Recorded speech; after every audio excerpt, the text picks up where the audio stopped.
Hai semuanya, Assalamualaikum. Kembali lagi di video reaction saya kali ini guys. Oke, mudah-mudahan semuanya sehat selalu. Nah, kali ini saya mau tengok video pembahasan tentang ini ya. Rakyat Indonesia dianggap paling menakutkan, demo Indonesia dijadikan inspirasi simbol perlawanan dunia. So jangan lama-lama lagi, mari sama tengok video ini. Let's go. If we choose to do what they've done over there in Jakarta, Indonesia, I'm with it, man. I'm with it. I support it. I support whatever it is that you guys choose to do. You know what I'm saying? Honestly, man, I'm so proud of you guys, man. It almost brings a tear to my eye, man. Shit, this shit is so fucking pink. Let's go! Aduh. All the governments in the world are pretty much the same.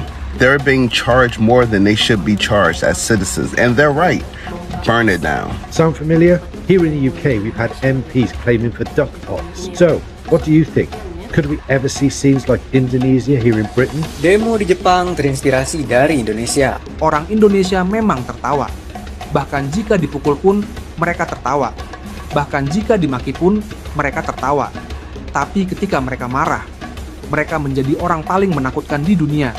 Mereka menjadi orang menakutkan yang benar-benar tertawa. Ketika orang-orang yang tidak bersalah berbalik, mereka benar-benar menakutkan.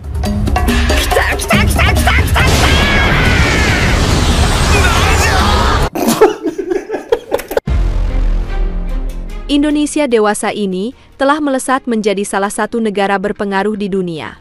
Banyak dari masyarakat global, setidaknya, telah memperhatikan segala tren yang terjadi di Indonesia. Berita-berita dari Indonesia sekarang sudah sangat diminati oleh media mancanegara. Mulai dari konten kreator hingga berita resmi internasional. Namun anehnya, kebanyakan terkhusus referensi berita yang hiperbola malah mengalir dari media resmi. Dalam kasus kali ini adalah demonstrasi massal yang seakan-akan diberitakan Indonesia telah hancur. Padahal kita sebagai orang Indonesia tahu bagaimana demo tersebut berlangsung. Di mana kemarahan meledak dalam satu waktu, terjadi suasana mencekam, keanehan, serta kekocakan absurd ala masyarakat Indonesia. Dan kemudiannya, sekejap demonstran bisa hilang seperti hantu hanya dalam hitungan jam. Demo di Indonesia itu sangat unik dan bersifat kolektif, tidak akan sama dengan negara lainnya yang berkepanjangan. Hal ini dikarenakan masyarakat Indonesia sangat gemar berkumpul bersama, melakukan aktivitas tertentu yang sudah ditargetkan. Setelah puas tersalurkan, semua akan kembali ke aktivitasnya masing-masing. Seakan lupa dengan apa yang barusan mereka lakukan. Yang penting pesannya tersampaikan, dan tersirat apa yang akan mereka lakukan kembali jika permintaan tidak segera dituruti. Lebih kocaknya lagi di saat berdemo, orang Indonesia tidak seserius seperti pendemo di negara lain. Tidak sedikit dari mereka yang menyalurkan protes dan kekesalan dengan candaan yang tergolong kocak, seperti berpesta di kehidupan sehari-hari. Namun hal tersebut tidak tersorot di media luar, sehingga mereka hanya melihatnya sebagai gerakan revolusi brutal yang juga perlu untuk dilakukan.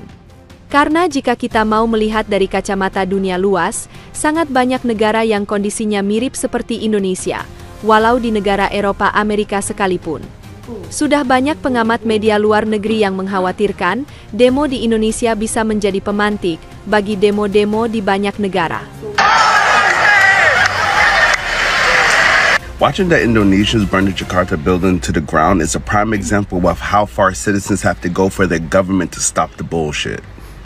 All the governments in the world are pretty much the same, but the things that different is the citizens and what the citizens are going to accept. This is a prime example of what it looks like when the citizens actually stand together in a country and there's no bigotry and there's no racism and there's no separation in between. They can actually stand together and actually do something. But the sad part is that in America, the lowest of the low people in our country, the poorest of the poor, there are some people who actually identify with the government.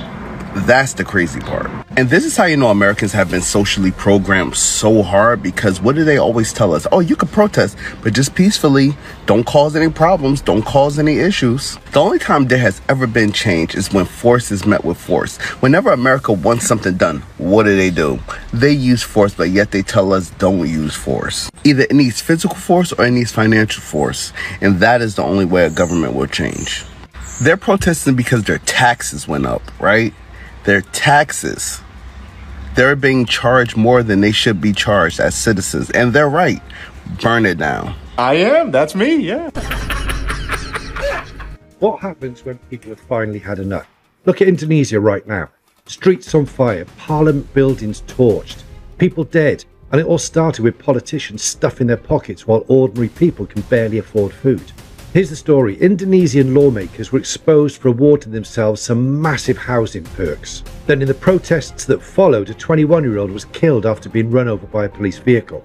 The clip went viral and the whole country erupted. Buildings have been set ablaze, ministers' homes ransacked, and people are openly saying they don't trust the government anymore. But here's the thing, this isn't just over there. Strip away the language and the flags, and what are people angry about? Corruption at the top, politicians living like kings, ordinary people crushed by rising costs, taxes and cuts. Sound familiar? Here in the UK, we've had MPs claiming for duck ponds, second homes and eye-watering expenses while we're told to tighten our belts. We've got tax hikes, energy bills through the roof, food inflation and a justice system that just feels broken. Now ask yourself, if people in Indonesia can snap like this, if they can turn their anger into fire and flames, what's stopping that same level of fury building here? Could you ever imagine our parliament, our council buildings under siege from the very people they're supposed to serve? It might sound outrageous, but when enough people feel ignored, robbed and pushed to the brink, history shows it doesn't stay quiet for long. So, what do you think? Could we ever see scenes like Indonesia here in Britain? Or would the British public just carry on swallowing it? Let me know in the comments and follow for more news, views and uncomfortable truth. Demo di Jepang terinspirasi dari Indonesia. Belakangan ini lagi hype banget seputar demo anti-migrasi di Jepang yang disebabkan statement pemerintah terkait penerimaan 300.000 pekerja imigran dari Afrika. Hal ini memicu aksi masyarakat Jepang yang memang perhatiannya juga sedang menyoroti demo di Indonesia. Mantap guys nih. Mantap. Mantap. Mantap.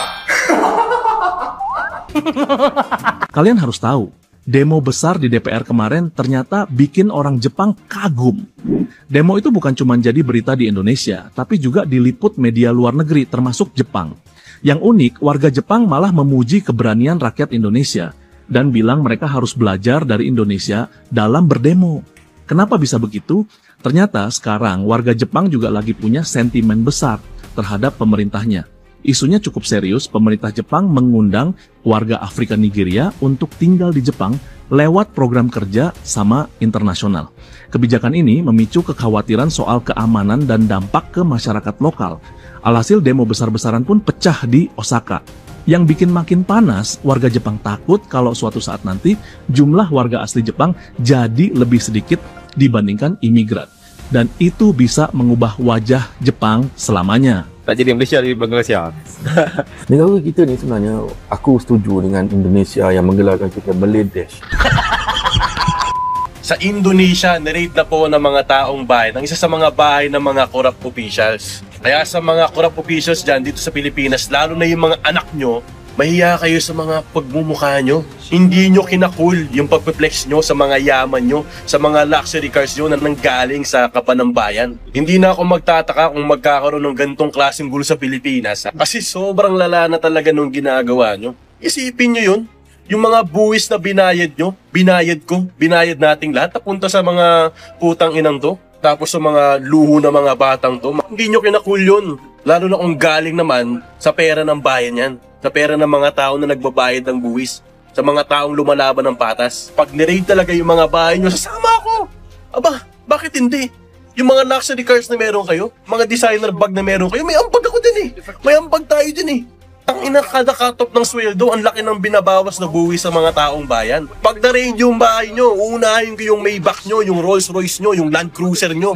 Meron man kayo mga Rolex, Patek Philippe, yung mga $1 million watches, uunahin ko yung putang ina, bebenta ko kay paring Hype yan para may pera ko. Huwag yung aabusuhin yung taong bayan. Kasi kami yung dahilan kung ba't kayo nakaupo sa pwesto na yan. At kayang-kaya namin kayong ibaba kung nasan kayo. Wala kayong laban sa milyong-milyong tao na magpoprotesta sa mga katarantaduhan na ginagawa nyo, tandaan nyo yan. Oh, harus. Bad trip.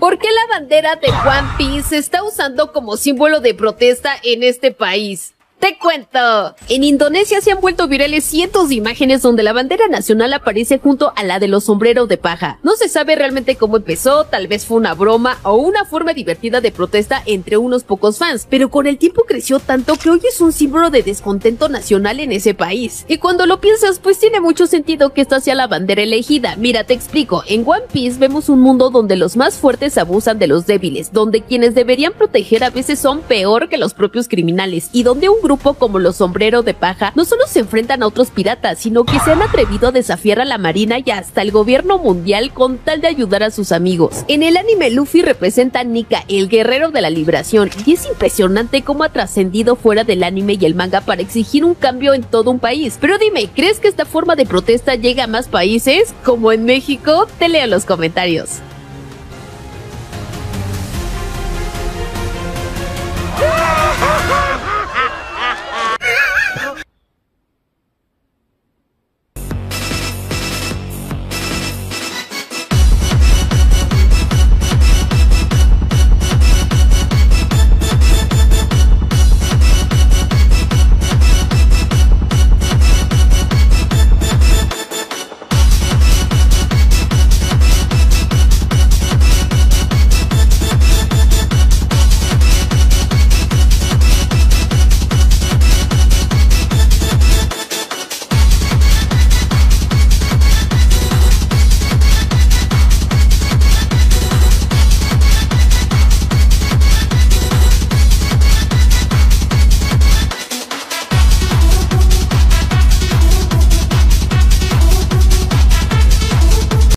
Oke guys, itulah dia videonya ini. Jadi sampai jadi inspirasi gitu kan, demonstrasi di Indonesia ini, dan memang jadi topik pembicaraan gitu dalam kalangan orang-orang luar negeri gitu kan. Memang meledak gitu apa tuh demo di Indonesia di berita-berita global gitu kan. Jadi trending nomor 1 ini. Tapi memang persatuan orang Indonesia ini ya, masyarakat Indonesia ini memang sangat-sangat kuat. Kalau sudah bangkit sama-sama, memang ini memang mengerikan gitu ya. So, terima kasih banyak sebab kamu sudah menonton video ini. Jangan lupa untuk subscribe, like, komen, dan juga share ya. Kita bertemu lagi di video reaction saya yang seterusnya. Assalamualaikum.